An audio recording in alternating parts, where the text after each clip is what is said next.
ఇవాళ రేపు రాష్ట్రంలోని పలు జిల్లాల్లో ఓ మోస్తారు నుంచి భారీ వర్షాలు కురిసే అవకాశాలు ఉన్నట్లు హైదరాబాద్ వాతావరణ శాఖ తెలిపింది. ఆదిలాబాద్, కుమ్రం భీం ఆసిఫాబాద్, మంచిర్యాల, నిర్మల్, నిజామాబాద్, జగిత్యాల, రాజన్న సిరిసిల్ల, కరీంనగర్, పెద్దపల్లి, జయశంకర్ భూపాలపల్లి, ములుగు, భద్రాద్రి కొత్తగూడెం, ఖమ్మం, నల్గొండ, సూర్యాపేట, మహబూబాద్, వరంగల్, హనుమకొండ జిల్లాల్లో అక్కడక్కడ వర్షాలు కురిసే అవకాశాలు ఉన్నట్లు పేర్కొంది. ఈ జిల్లాలకు ఆరెంజ్, మిగిలిన జిల్లాలకు ఎల్లో అలర్ట్ జారీ చేసింది. ఉరుములు మెరుపులతో ఈదురుగాలులు వీస్తాయని హెచ్చరించింది.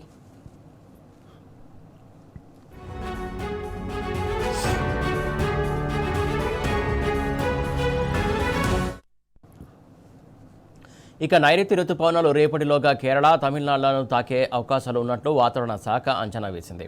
ఆగ్నేయ అరబిక్ మహాసముద్రంలోని మరికొన్ని ప్రాంతాలు, లక్షద్వీప్ దీవులు, కేరళ, తమిళనాడులోని కొన్ని ప్రాంతాలను నైరుతి రుతుపవనాలు తాకనున్నాయి. అలాగే నైరుతి, పశ్చిమ మధ్య, తూర్పు మధ్య, ఈశాన్య బంగాళాఖాతంలోని మరికొన్ని ప్రాంతాలు, ఆగ్నేయ బంగాళాఖాతంలోని మిగిలిన ప్రాంతాల్లోకి రేపటిలోగా నైరుతి రుతుపవనాలు ప్రవేశించడానికి పరిస్థితులు అనుకూలంగా ఉన్నాయి. తూర్పు మధ్యప్రదేశ్ దాని సమీపంలోని ఛత్తీస్గఢ్ ప్రాంతంలో ఉపరితల ఆవర్తనం కేంద్రీకృతమై ఉంది.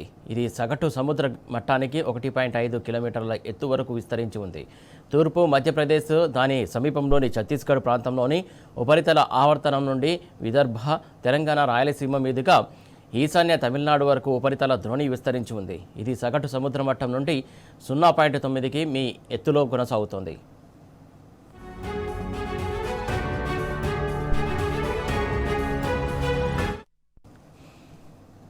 రైట్, వాతావరణ సంబంధించి అప్డేట్స్ అందించడానికి మా కరెస్పాండెంట్ అరవింద్ సిద్ధంగా ఉన్నాడు. అరవింద్, చెప్పండి, మొత్తానికి వాతావరణ శాఖకు సంబంధించి ఈరోజు కొన్ని జిల్లాల్లో వర్షాలు కురిసే అవకాశం ఉందని చెప్పేసి అంచనా వేస్తూ ఉన్నట్టు తెలుస్తుంది. దీనికి సంబంధించి తాజా అప్డేట్స్ ఏంటి?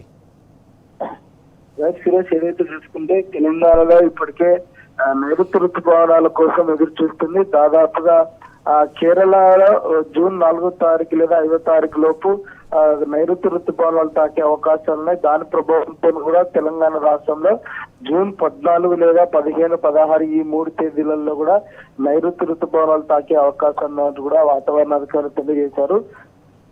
ప్రధానంగా ఏదైతే హీట్ వేవ్ కానీ అటు క్యూములోనింబస్ మేఘాల వల్ల కూడా తెలంగాణ రాష్ట్రంలో ఈదురు గాలులతోని, ఉరుముల మెరుపులతోని అధిక వర్షాలు పడే అవకాశం ఉన్నట్టు కూడా వాతావరణ అధికారులు హెచ్చరికలు కూడా జారీ చేశారు. కొంచెం అంటే ఉమ్మడి ఆదిలాబాద్ జిల్లా, ఇటు తూర్పు తెలంగాణ, అటు దక్షిణ తెలంగాణలో కూడా కొన్ని ప్రాంతాల్లో ఎక్కువ శాతం వర్షం పడే అవకాశాలు ఉన్నాయి. క్యూములోనింబస్ మేఘాల వల్ల కూడా ఈదురు గాలులు, ఉరుముల మెరుపులతో కూడా ఎక్కువ వర్షం పడే అవకాశం ఉన్నాయని కూడా వాతావరణ అధికారులు హెచ్చరికలు కూడా జారీ చేశారు. ఏదైతే అటు ఆదిలాబాద్, ఆసిఫాబాద్, కొమరంభీం జిల్లా, మంచిర్యాల, జగిత్యాల, కరీంనగర్ ఈ ప్రాంతాల్లో కూడా కొంచెం సాయంత్రం సమయంలో వర్షం ఉండే అవకాశం ఉన్నాయి. పొద్దున కూడా పొద్దున కూడా దాదాపుగా గరిష్ట స్థాయిలో ఉష్ణోగ్రతలు కూడా నమోదవుతున్నాయంటూ కూడా వాతావరణ అధికారులు తెలియజేశారు. అది ఈశాన్య తెలంగాణ చూసుకుంటే భద్రాద్రి కొత్తగూడెం, ఖమ్మం, మైబాద్, ములుగు, జయశంకర్ భూపాలపల్లి జిల్లాలో కూడా దాదాపుగా అక్కడ కూడా ఉదయం సమయంలో కూడా ఎండ వాతావరణం ఉంటుంది. సాయంత్రం సమయంలో కూడా వర్షం కొట్టే అవకాశాలు ఉన్నాయంటూ కూడా వాతావరణ అధికారులు తెలియజేశారు. ప్రధానంగా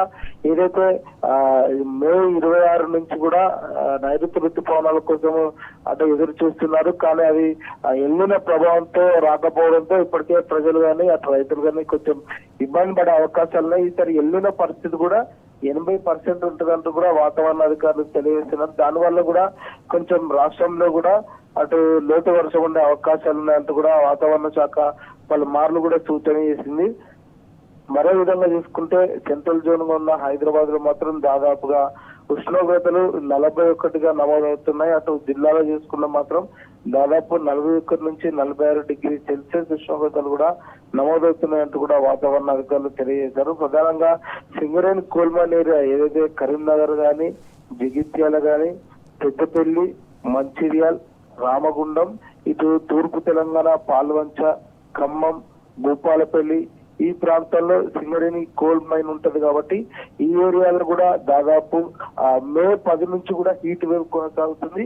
అది ఉదయం సమయంలో కూడా భిన్న వాతావరణాలు చోటు చేసుకున్నాయి. ఉదయం సమయంలో ఎండ వాతావరణం ఉంటుంది, సాయంత్రం మాత్రం వర్షాలు పడే అవకాశాలు కూడా ఉన్నాయంటూ కూడా వాతావరణ అధికారులు తెలియజేస్తున్నారు. తెలంగాణ రాష్ట్రంలో ఏదేమైనప్పటికీ కూడా భిన్న వాతావరణాలతో పాటు కూడా అటు వర్షాలు కానీ, ఇటు గరిష్ట స్థాయిలో ఉష్ణోగ్రతలు కానీ రెండు ఉండే అవకాశాలు ఉన్నాయి. ఏదైతే జూన్ దాదాపుగా జూన్ 4వ తారీఖు రోజు కూడా ఏదైతే మన హైదరాబాద్ లో కానీ అటు వర్షాలు ఉండే అవకాశాలు ఉన్నాయి. అటు నైరుతి ఋతుపవనాల వల్ల కూడా దాదాపుగా జూన్ 4 కల్లా కూడా కేరళ తీరాన్ని దాటితే దాని మీదుగా జూన్ 14, 15, 16 తేదీలో కూడా అటు తెలంగాణ రాష్ట్రంలో కూడా ఆ నైరుతి ఋతుపవనాలు కూడా వచ్చే అవకాశాలు ఉన్నాయి. దీనికోసం రైతులు కానీ అందరూ ఎదురు చూసే పరిస్థితి కనిపిస్తుంది. ఏదేమైనప్పుడు కూడా తెలంగాణ రాష్ట్రంలో మాత్రం ఇప్పటికే గరిష్ట స్థాయిలో ఉష్ణోగ్రతలు నమోదవుతాయి. దానికి తోడుగా కూడా అటు వర్షం కూడా ఉండే అవకాశాలు ఉన్నాయంటూ కూడా వాతావరణ అధికారులు హెచ్చరికలు కూడా జారీ చేశారు. Right, thank you Arvind.